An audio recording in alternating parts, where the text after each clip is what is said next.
गरौठा में पति पत्नी का एक साथ अंतिम संस्कार। पत्नी की मृत्यु के कुछ घंटे बाद पति का निधन।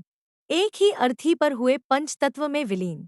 झांसी जिले के गरौठा नगर में एक अनोखी घटना सामने आई है, जहां एक पति पत्नी का कुछ घंटों के अंतराल पर निधन हो गया और रविवार सुबह एक ही अर्थी पर उनका अंतिम संस्कार किया गया। जानकारी के अनुसार गरौठा निवासी श्रीमती रामदेवी गुप्ता 68 का शनिवार सुबह लगभग 9 बजे निधन हो गया। उनके पार्थिव शरीर को बेटे के आने का इंतजार करते हुए फ्रीजर में रखा गया था। इसी बीच पत्नी के वियोग में पति रामरतन गुप्ता 75 का भी शनिवार रात लगभग 9 बजे स्वर्गवास हो गया। रविवार सुबह 9 बजे पति पत्नी दोनों का एक ही अर्थी पर अंतिम संस्कार किया गया।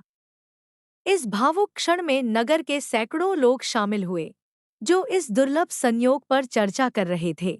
स्थानीय लोगों का कहना था कि वेद शास्त्रों के अनुसार पति पत्नी का एक साथ पंचतत्व में विलीन होना लाखों में किसी एक को नसीब होता है। गरौठा नगर में शोक का माहौल है। वहीं लोग इन पुण्य आत्माओं की शांति के लिए प्रार्थना कर रहे हैं। ब्यूरो रिपोर्ट, बुंदेलखंड खबर। आज गरौठा में दो लोगों का यानी पति पत्नी का अंतिम संस्कार हुआ है। क्या है पूरा मामला, क्या नाम था, किस तरीके से ये लोग समाप्त हुए? हमारे नगर गरौठा के प्रतिष्ठित व्यापारी और बड़े ही धर्मार्थी पुरुष, भगवान भोलेनाथ की परम भक्त, एक साथ अपनी पत्नी के साथ रामरतन गुप्ता, उनकी पत्नी श्रीमती रामदेवी गुप्ता, एक साथ अपने 7 बच्चों को निभाते हुए सुबह श्रीमती रामदेवी गुप्ता अर्थात हम सब लोगों को बुआ और शाम को 9 बजे, सुबह 9 बजे बुआ और शाम को 9 बजे श्री रामरतन गुप्ता जी एक भगवान के श्री चरणों में अपने देवलोक को प्रस्थान हुए।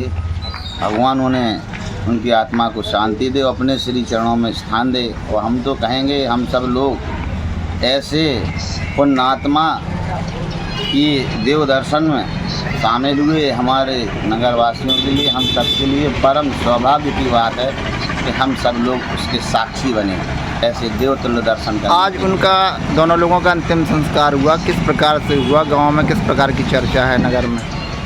नगर में बड़ी धार्मिक चर्चाएं हो रही हैं, क्योंकि ये बिरले, हम तो कहते हमने शायद नगरवासी हमारे करीब हजारों की संख्या में थे, तो शायद किसी के जीवन काल में यह काल आया होगा, यह समय आया होगा कि जब पति पत्नी एक साथ अपने 7 बच्चों को निभाते हुए एक साथ उनकी अर्थी उठी और एक साथ भगवान के श्री चरणों में उनको स्थान मिला। धन्य हैं हम सभी लोग, ऐसे धर्मार्थी पुरुष ने भी हमारी इस गरौठा नगर में जन्म लिया है।